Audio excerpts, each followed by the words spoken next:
Activities के लिए use होता था। यहाँ पास ही एक कुआं भी था जहाँ से इसमें रेगुलरली फ्रेश वाटर भरा जाता था और साथ ही कपड़े बदलने के लिए यहाँ पास ही चेंजिंग रूम्स भी हुआ करते थे। इसके अलावा फ्यूचर में पानी के क्राइसिस से बचने के लिए यहाँ के सभी शहरों में कई जगह पानी को स्टोर किया जाता था। धोलावीरा शहर में इस तरह के 16 रिजर्वॉयर्स और वाटर चैनल्स देखने को मिले जिनमें बाढ़ और नदियों के पानी को स्टोर किया जाता था। उस एंशिएंट टाइम में भी Indus Valley civilization civic sense के मामले में अपने टाइम से काफी आगे थी। यहाँ के लोग हाइजीन का खास ध्यान रखते थे। जगह जगह स्ट्रीट्स के किनारे कूड़ा फेंकने के लिए डस्टबिन रखे होते थे और जरूरी निर्देशों के लिए साइन बोर्ड्स का भी इस्तेमाल किया जाता था।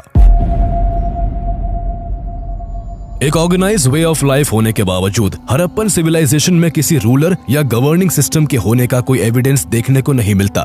स्टडीज के हिसाब से तब के लोग मिलजुल कर एक समान तरीके से रहते थे। उनकी ना तो कोई आर्मी थी और ना उनके पास लड़ाई के हथियार थे।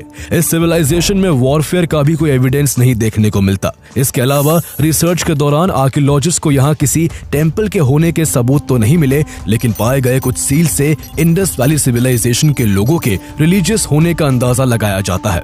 इन सील्स में पशुपति सील, प्रोसेशन सील और स्वास्तिका सील शामिल है। पशुपति सील पर एक त्रिशूल लिए हुए योगासन में बैठे व्यक्ति की छवि देखने को मिली, जिनके अराउंड एलिफेंट, टाइगर, बफलो और राइनोसरस जैसे जानवरों की छवियां थी। इस मुहर पर कई बैंगल्स, एक हेडड्रेस और टॉप पर 7 लेटर्स का इंस्क्रिप्शन भी मौजूद है।